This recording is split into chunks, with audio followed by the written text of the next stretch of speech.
Olá pessoal, eu estou de volta com mais um vídeo respondendo a perguntas. São respostas às perguntas que vocês fizeram no último vídeo de perguntas e respostas. Perguntas que foram deixadas em outros vídeos que não são vídeos de perguntas e respostas, eu tenho mais dificuldade de localizá-las. Por isso, se você tiver dúvidas, perguntas, deixe sempre no último vídeo sobre perguntas e respostas, que aí eu busco respondê-las no outro vídeo. Assim fica mais fácil para mim e fica mais fácil para vocês acompanharem também as respostas às perguntas que vocês fizeram. Antes de responder essas perguntas, convido você que passa pelo canal, ainda não é inscrito nele, a se inscrever, venha fazer parte do canal. Você vai ser muito bem-vindo. Deixe também seu joinha, seus comentários, que são fundamentais, e, claro, as suas dúvidas. Vamos lá, então. Eu selecionei aqui hoje para esse vídeo 13 perguntas que estavam lá naquele último vídeo. Se a sua não estiver aqui, é porque ela já foi respondida no outro vídeo, é porque ela já foi respondida por em outro momento que alguém fez a mesma pergunta. Então é só você fazer uma maratona lá nos vídeos de perguntas e respostas que você vai encontrar a sua resposta. Mas vamos lá então. Bom, a primeira pergunta deste vídeo, deixa eu ver aqui, é a seguinte: é correto aplaudir o evangelho após a proclamação? Aqui está aquela clássica e velha pergunta: palmas são permitidas na missa? Muitos perguntam isso e eu já respondi inúmeras vezes. Na missa não há espaço para aplausos, para palmas, em nenhum momento da liturgia eucarística, da liturgia da missa como um todo. Em nenhum momento, nem no hino de louvor, nem no santo. Portanto, ao proclamar o evangelho, ao término da proclamação do evangelho, não existe nenhuma recomendação litúrgica para aplaudir o evangelho. Há pessoas que levantam o evangelho e a assembleia automaticamente aplaude o evangelho. Bom, é uma iniciativa particular, pessoal, da comunidade, mas não é recomendação litúrgica. Isso é fato. Não existe recomendação litúrgica nas rubricas do Missal Romano e nenhum outro manual de liturgia que peça para aplaudir o evangelho após a sua proclamação. Ficou claro isso? Quem aplaude, aplaude por conta. É pecado fazer isso? Não é pecado, é apenas um desvio da liturgia, mas não está dentro das recomendações litúrgicas, como não está palmas em nenhum outro momento e nem danças. A outra pergunta é: quanto tempo posso ser messe? Tenho 77 anos e atuo há 5 anos. O tempo é relativo. Existem dioceses que colocam para as paróquias uma norma de tempo para atuação. Por exemplo, 2 anos, podendo renovar para mais 2. Ou 4, podendo renovar para mais 4. Mas isso depende muito de dioceses. Tem dioceses que não colocam norma para tempo de atuação, não colocam um tempo de atuação. E há paróquias que têm as suas normas também. Aí pode ser uma norma paroquial. Se a paróquia colocou uma norma, olha, aqui nessa paróquia específica, o mestre atua 2 anos, depois ele deixa o ministério para outro. Ou então 2, renova para 2 e depois deixa definitivamente. E há paróquias e dioceses que não colocam norma nenhuma, que pode atuar a vida toda. Bom, para essa pessoa específica que fez essa pergunta, ela estando com 77 anos e atuando há 5, e se não existe uma norma na sua diocese nem na sua paróquia, você pode atuar enquanto suas forças físicas permitirem. Chega um momento que a pessoa talvez tenha mais dificuldade de subir escadas, de visitar doentes. Aí ela precisa ser visitada. Então, se as suas forças físicas te dão condição de continuar atuando, pode continuar sem nenhum problema.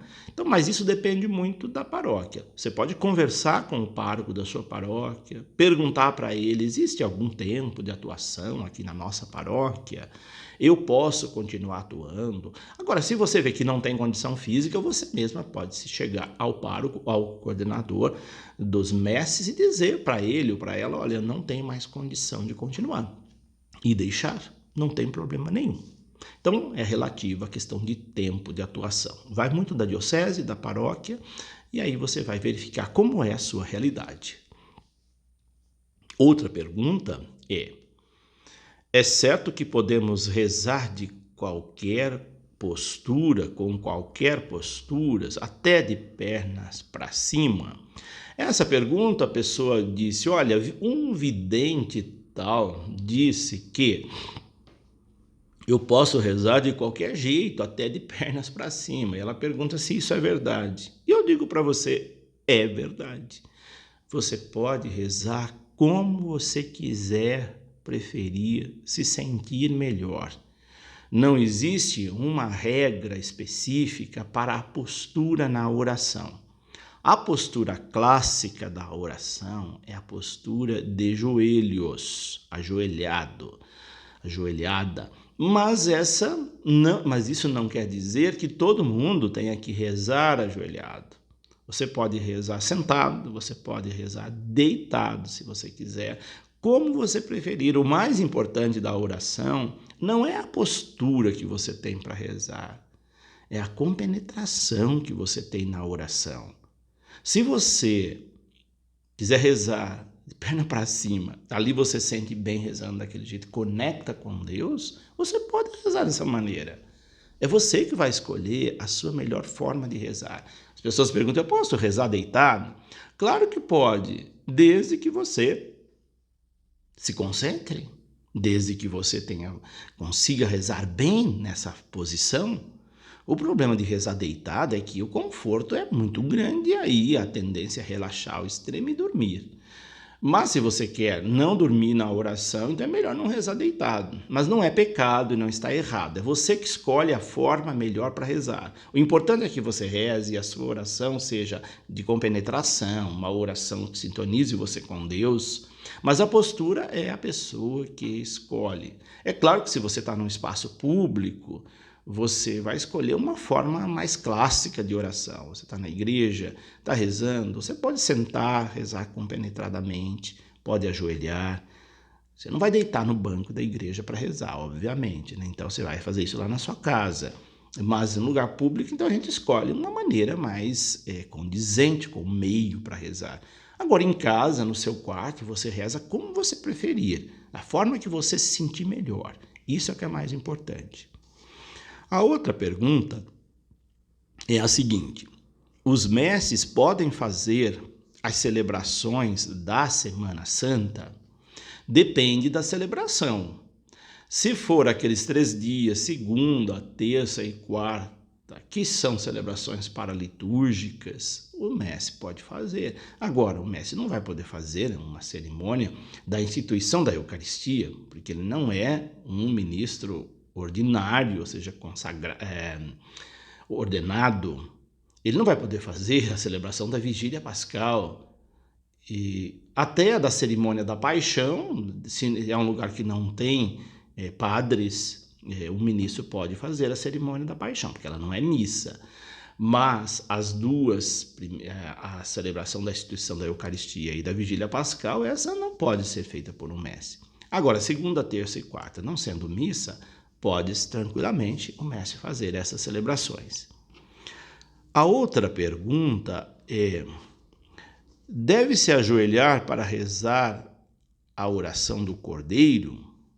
Onde é que você tirou essa ideia que tem que ajoelhar para rezar a oração do Cordeiro? Claro que não. A oração do Cordeiro se faz em pé, tanto o presidente da celebração quanto a assembleia. Então, não se ajoelha na oração do Cordeiro. A outra pergunta: é correto dizer a leitura antes de ela ser lida? Vou esclarecer a pergunta. O leitor chega ali à mesa da palavra, e ele vai dizer leitura da primeira carta de São Pedro. Esse é o correto. Sim, você pode e deve dizer. Por quê? A Assembleia não tem obrigação de saber antecipadamente qual é a leitura. Ela não tem bola de cristal. Está marcado em algum lugar que a leitura que é. E mesmo que esteja, tem sempre os desavisados, os distraídos, que não sabem. Então, o leitor, ao ler a leitura, tanto a primeira leitura quanto a segunda, e também o evangelho, quando o padre vai fazer, ou o diácono, deve-se dizer, no caso das leituras, primeira leitura, leitura do livro dos Atos dos Apóstolos, se for o caso. Segunda leitura, leitura da primeira carta de São Pedro, se for o caso. E no Evangelho, o padre vai dizer proclamação do Evangelho de São João, se for o caso. Então, tem que anunciar, sim, a leitura. O leitor deve anunciar, não deve chegar e já entrar direto na leitura, sem que a Assembleia saiba, sem que a Assembleia seja informada de que livro se extraiu aquela leitura, que leitura que se está lendo. Isso cria um desconforto. Eu fico desconfortado quando um leitor chega à mesa da palavra e não anuncia a leitura que vai ler. Mesmo que eu já tenha lido, eu saiba qual é, fica um vácuo, porque a Assembleia não vai saber de onde que é essa leitura. É Antigo Testamento, é Novo Testamento? Que livro que é essa leitura? Então, é importantíssimo que o leitor anuncie a leitura ao lê-la.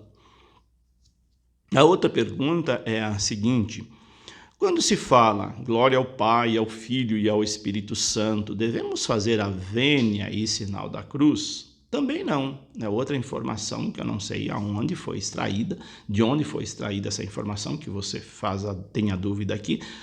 A pessoa faz se ela quiser como um ato devocional, mas liturgicamente não tem nenhuma recomendação que na hora do glória tenha que se fazer sinal da cruz e nem vênia. Outra pergunta: por que na igreja existem várias congregações, ordens e institutos religiosos? Bom, essa é uma pergunta que caberia um vídeo só para esclarecer o porquê que existem as ordens, as congregações, os institutos religiosos. Eu vou resumir aqui para você, porque as ordens religiosas, bem como as congregações e os institutos, têm carismas específicos, e os carismas são riquezas para a igreja. Quando uma paróquia, por exemplo, é de uma congregação religiosa, de uma ordem religiosa, ali tem um diferencial da paróquia diocesana. Por quê? Porque tem uma espiritualidade diferenciada, tem um carisma específico.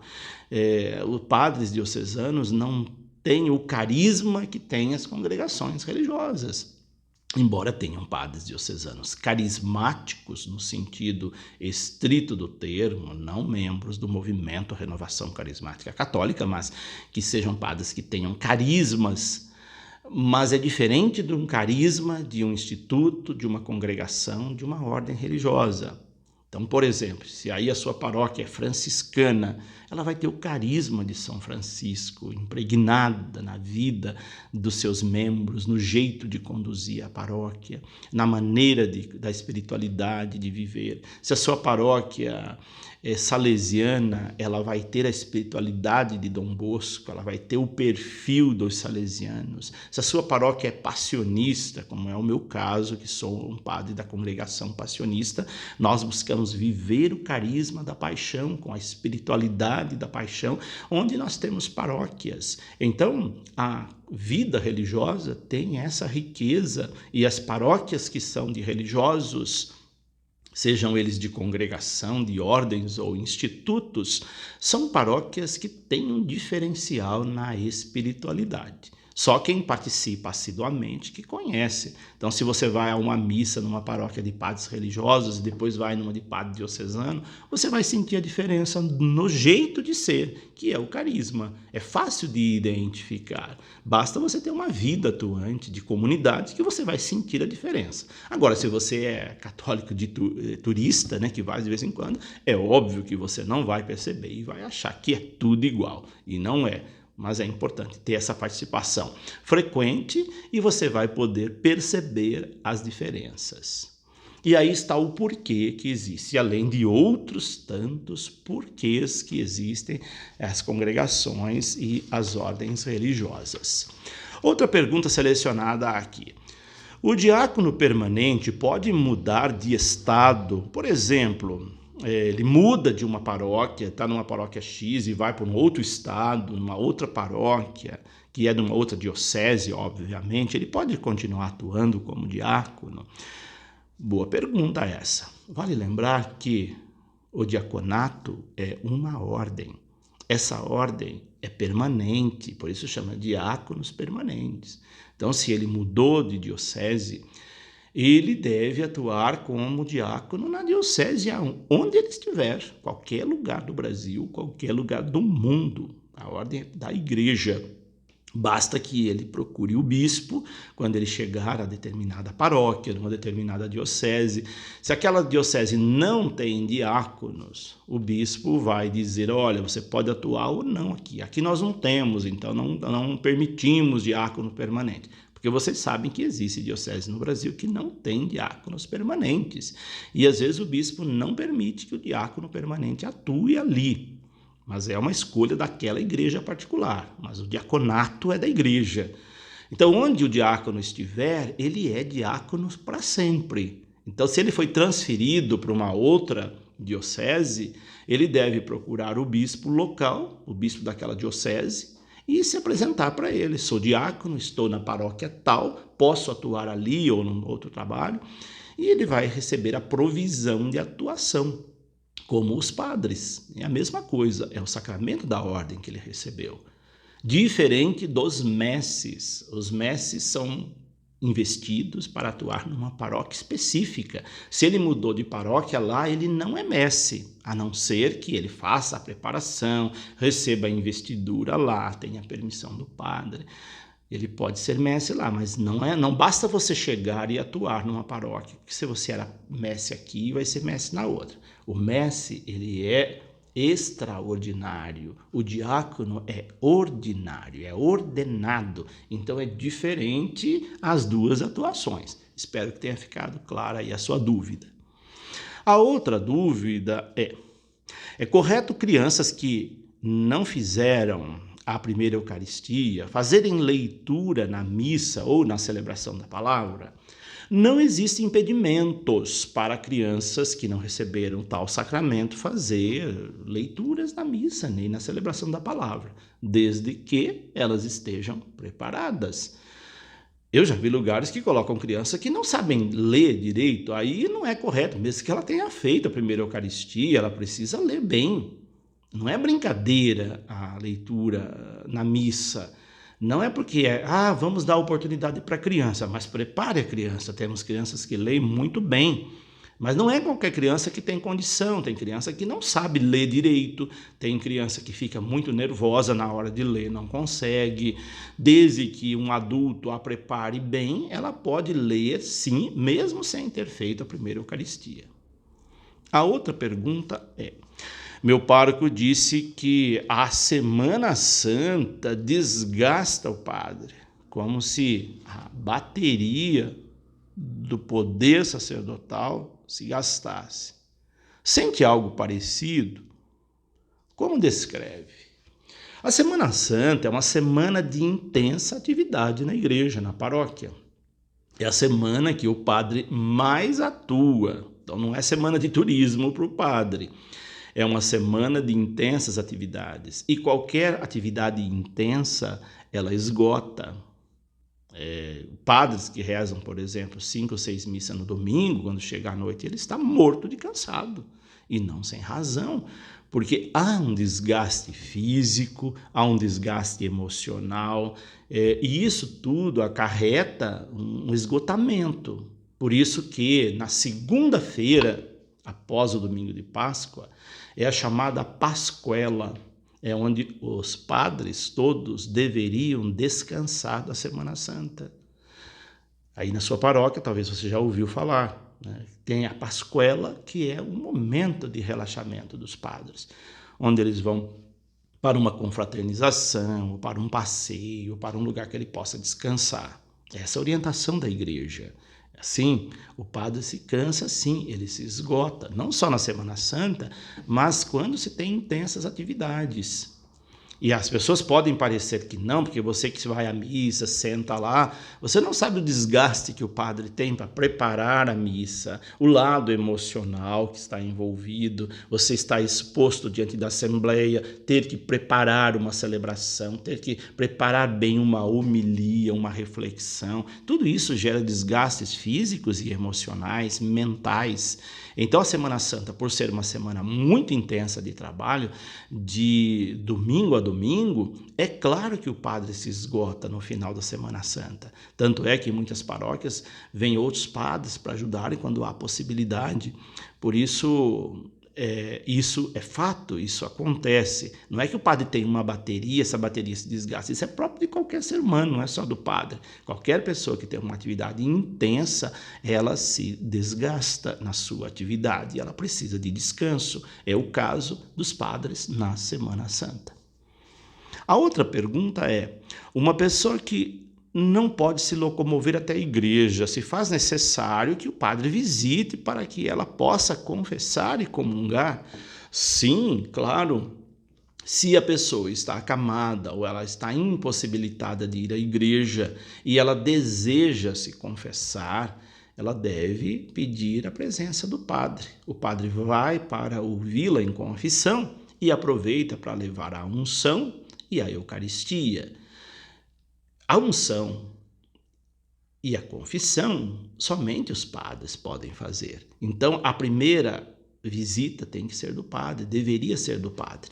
Depois, sim, os mestres vão levar a Eucaristia periodicamente para aquela pessoa, enquanto ela estiver impossibilitada de ir à missa.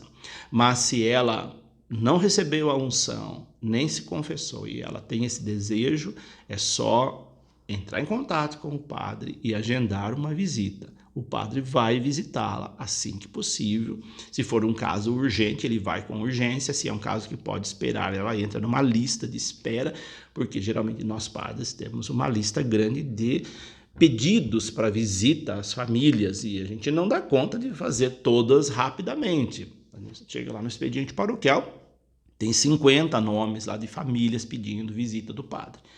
Por ordem de pedido, a gente vai fazendo aquelas visitas. Assim também, você pode procurar. Se é um caso urgente, diga, é urgente, a pessoa corre risco de vida e ela quer se confessar, então há uma prioridade para aquela pessoa. Mas sempre é importante que o padre vá fazer essa primeira visita e quando há desejo de confissão, que a pessoa possa, que o padre possa ser contatado. O padre não adivinha, que às vezes a pessoa fica esperando o padre ir, mas não chama o padre. Então, e às vezes se o padre demorou, pode chamar mais de uma vez, às vezes ele acaba esquecendo também, então fique sempre atento, se há um desejo, vai lembrando, olha, tem uma visita aqui e tal para fazer, sempre é bom fazer isso. A outra pergunta é, pode cortar leituras na celebração da Vigília Pascal? Sim, pode. Tem leituras que não podem ser tiradas, como por exemplo a do livro do Êxodo, a travessia do Mar Vermelho, por exemplo, é uma leitura que não pode ser extraída na noite da Vigília Pascal. Mas há leituras que podem. A liturgia diária traz duas sugestões, a liturgia completa e a liturgia reduzida, com menos leituras. Então, pode sim diminuir leitura, mas com critérios, os critérios que a igreja dá para diminuir, para cortar as leituras numa celebração da Vigília Pascal.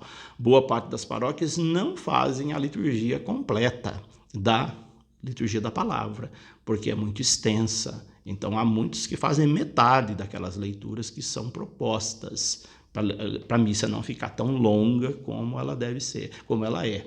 Mas pode sim, a liturgia possibilita esse corte de leituras na noite da Vigília Pascal. A outra pergunta é possível ser padre com 35 anos? As congregações e dioceses são receptivas? Depende do caso. É possível você ter 35 anos e entrar para o seminário para ser padre. Primeiro, desde que seja uma vocação autêntica. Segundo, desde que a diocese ou a congregação, ordem ou instituto lhe aceite. Enfim, vai depender de cada caso. Há casos que não há aceite, há casos que sim. Tudo vai depender da pessoa. Então, isso são casos particulares. Não existe uma regra dizendo é proibido entrar para o seminário aos 35 anos. Não existe. Vai depender de cada diocese, de cada seminário, de cada congregação religiosa. Então, se você é uma pessoa que tem 35 anos, tem o desejo de ser padre, ainda não teve possibilidade devido às suas motivações, você pode procurar. Se um não te aceitou, você pode procurar o outro. É claro que nessa idade é mais difícil, né? Porque aí já é uma vocação adulta que leva tempo. 35, você vai estudar 10 anos, você vai ser ordenado padre, se tudo correr bem, aos 45 anos. Ainda jovem. Mas não há impedimento, não. Pode tranquilamente procurar um seminário, procurar informações com o padre da sua paróquia, que há possibilidade, sim, de entrar para um seminário aos 35 anos e até mais. Outra pergunta é: o senhor disse que casais de segunda união podem ser catequistas. Como eles vão falar do sacramento do matrimônio? Olha, não existe uma norma na igreja que proíba, isso não sou eu que estou falando, eu estou falando normas da igreja. Não existe uma norma da igreja que proíba que pessoas que são separadas sejam catequistas. Há padres que proíbem, mas aí é uma atitude pessoal do padre, norma da sua paróquia. Não é norma da igreja.